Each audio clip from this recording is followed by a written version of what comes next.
On August the 3rd, Lyndon LaRouche issued a warning that we've entered into a period of great global turbulence and danger, which could very well see an outbreak of general war at any point in the period between now and the end of this year.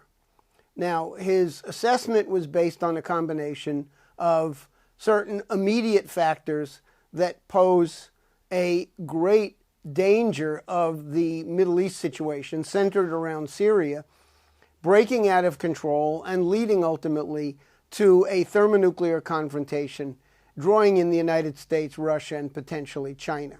That would be a potential extermination event for mankind.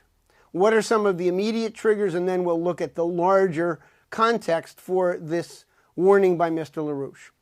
Number one, over the past several months, the Israeli Air Force has carried out a series of bombing attacks against targets inside Syria. All of the targets of these Israeli attacks have been weapons depots where Russian-made military equipment is being stockpiled. And the Israelis have made it clear that they intend to continue to carry out these operations. Now, the Israelis have attempted to carry out these bombing missions under a certain cloak of deniability. There have been no public statements by the Israeli government acknowledging responsibility for these attacks. And their argument is, well, if we admit it, it probably would then force the Syrian government to consider some kind of retaliation. Now, last Friday, August the 2nd, the New York Times published a very detailed story by Michael Gordon.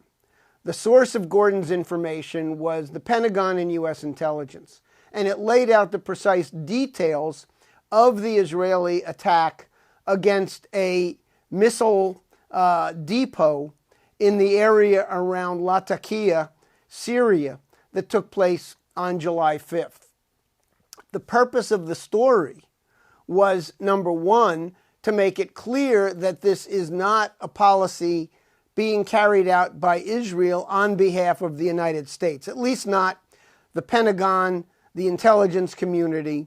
I can't say that the same is necessarily true for the Obama White House, particularly given that since the early part of July, Dr. Susan Rice has been the new national security advisor, and that immediately increases the danger that the White House will pursue a British policy of war provocation in the Middle East. But the military factions of the intelligence community wanted to send a clear message both to the Russians and to the Israelis that the United States does not support these attacks. In the Israeli press several days later, there were hysterical screams of protest over the fact that the United States revealed the nature of these Israeli operations. The bottom line is that the Joint Chiefs of Staff, General Martin Dempsey in particular, are worried that further actions along these lines by the Israelis will trigger a much larger war, which could begin with some kind of back and forth between Syria and Israel, but would immediately have the potential of drawing the United States into a direct confrontation with Russia. And I can tell you that the U.S. military's view is that insane political leadership in Washington has drawn the United States into 2 decade-long wars in Afghanistan, still going on, and Iraq, wound down last year. The results of these wars have been absolutely no strategic benefit for the United States. They've cost trillions of dollars. They've contributed to the bankruptcy of the United States. And now the Pentagon is concerned that between the outlook of the humanitarian intervention, it's now dominant in the White House through Dr. Susan Rice, and the madness of the Israelis, there is a very real danger that this Middle East situation will blow up into a general war. So those are the sort of immediate predicates of the situation that we're confronting right now. But these events can only be understood in a broader and more historic context. We are reaching the point now where the entire transatlantic financial system is about to blow out. You can never provide a date certain on when it will happen. But we know that the period between August and October is historically a critical time frame when one can expect a major financial catastrophe to occur. October 1st is the start of the new fiscal year. In a sense, this is a period of truth or consequences, where the annualized performance of the big financial institutions is going to come out. If you look back to 1998, when the Russians defaulted on their GKO bonds, one relatively small hedge fund, long-term capital management, went under. And had there not been a bailout on the part of 16 major U.S. and European banks, the whole financial system would have blown up. Remember September 2008, when you had the blow-up of a financial system that already collapsed in a fundamental way, beginning in the summer of 2007. So we're in that kind of period where historically, for clear and understandable reasons, a bankrupt system, an already bankrupt system, can go through a final kind of shock turbulence. Now, the fact of the matter is that what is bankrupt is the Anglo-Dutch financial system of monetarism, which has been kept on life support for the past years on the basis of a hyperinflationary quantitative easing policy from the Fed, from the Bank of England, from the European Central Bank. The Bank of Japan has been recently drawn into this. So we're in a situation where the system is hopelessly bankrupt. Just start with the fact that there are $1.4 quadrillion in outstanding derivatives contracts that need to be just canceled and unraveled like that. The only solution to this crisis is Glass-Steagall.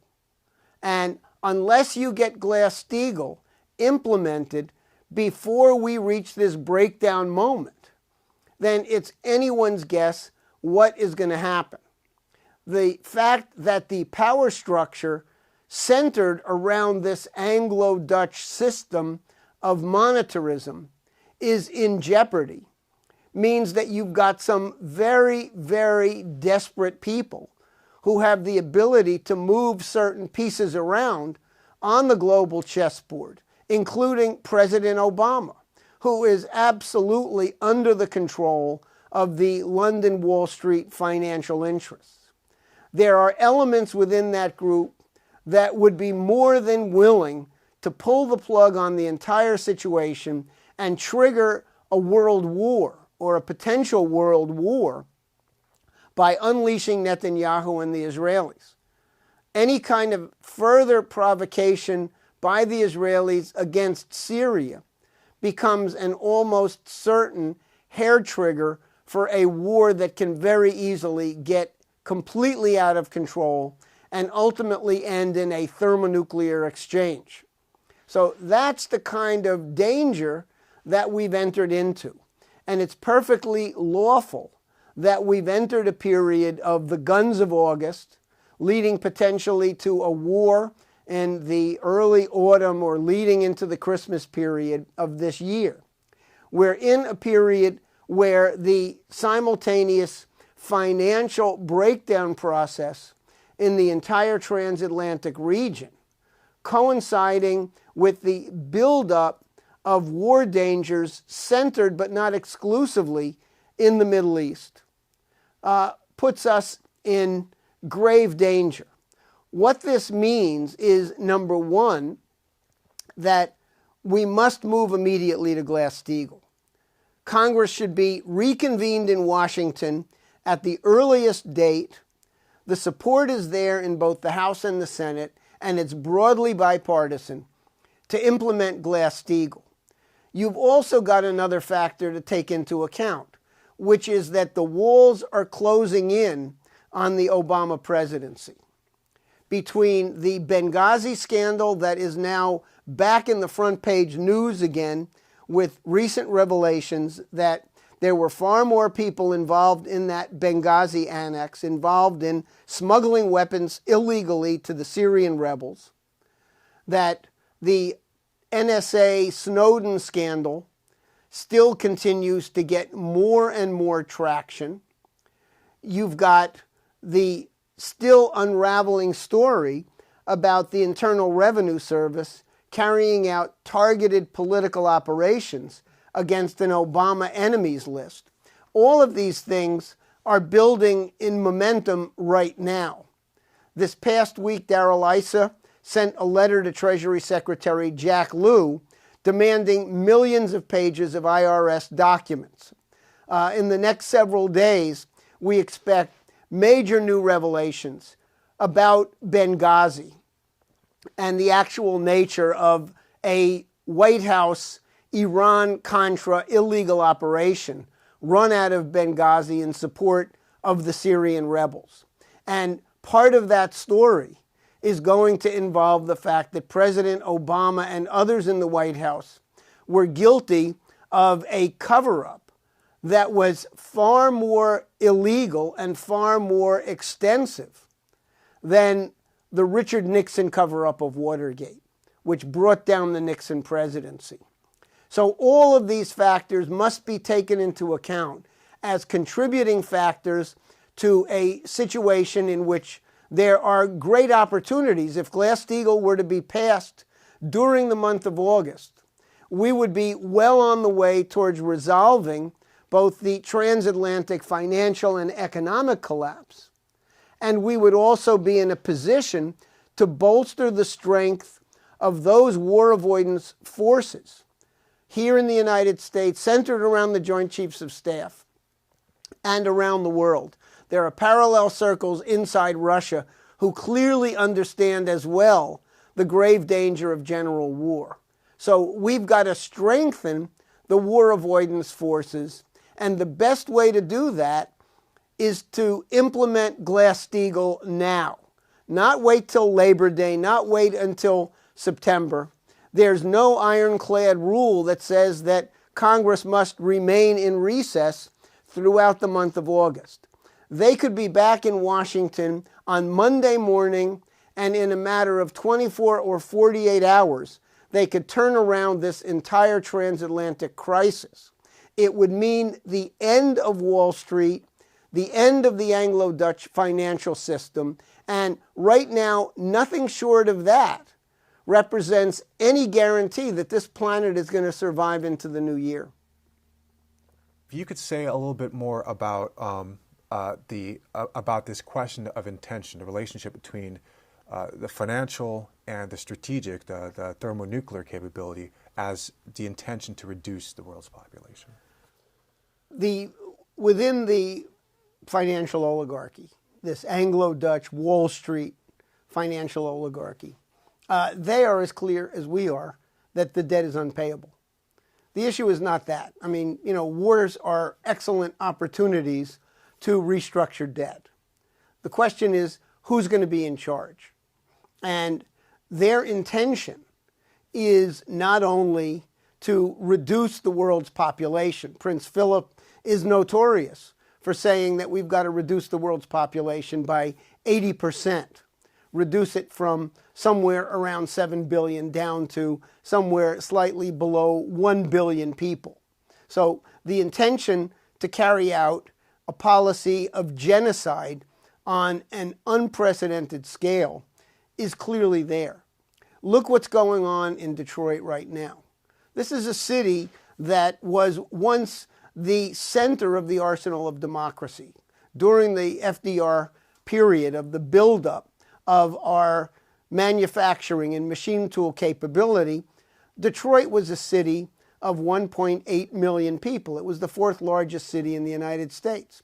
Detroit now has 700,000 people. So you've got a policy now of outright genocide against the population of Detroit. And just as Cyprus, the bail-in policy in Cyprus, which basically said paying off and honoring derivative contracts is a higher priority than human life. That Cyprus template was already from the outset intended to be the model for all of Europe and all of the United States. And in fact, as we exposed, inside the language of Title II of Dodd-Frank was a precise provision for this bail-in policy, looting depositors' money to honor gambling debts of the big Wall Street banks. In the case of Detroit, this means literally mass murder. You're literally taking municipal workers' pensions, their medical coverage, and you're simply stealing it in order to preserve financial speculative interests of the gamblers of Wall Street and London and elsewhere.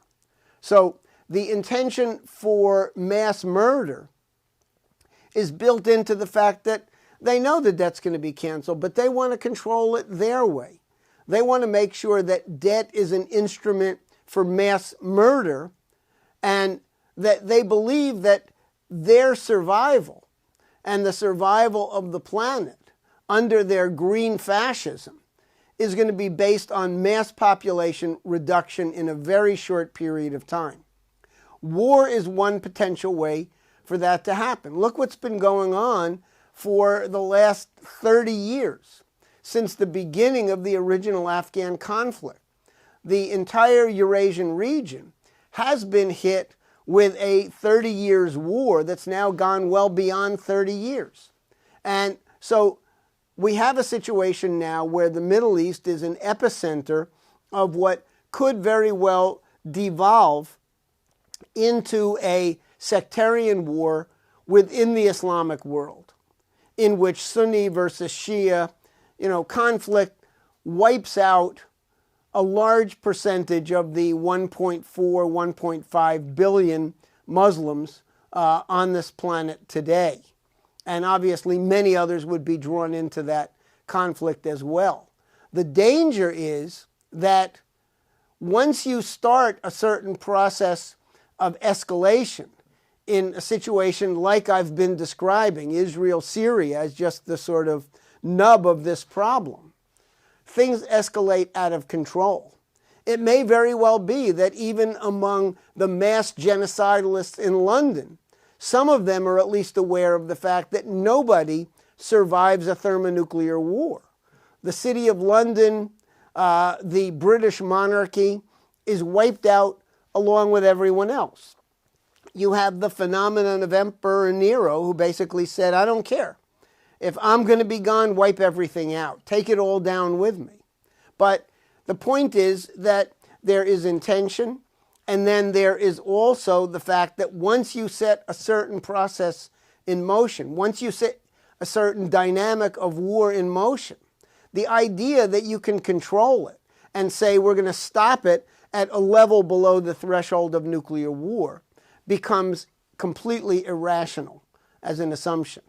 So, whether or not there is an intention to literally pull the thermonuclear trigger and blow up the planet, the reality is that that danger is there and it's looming right now.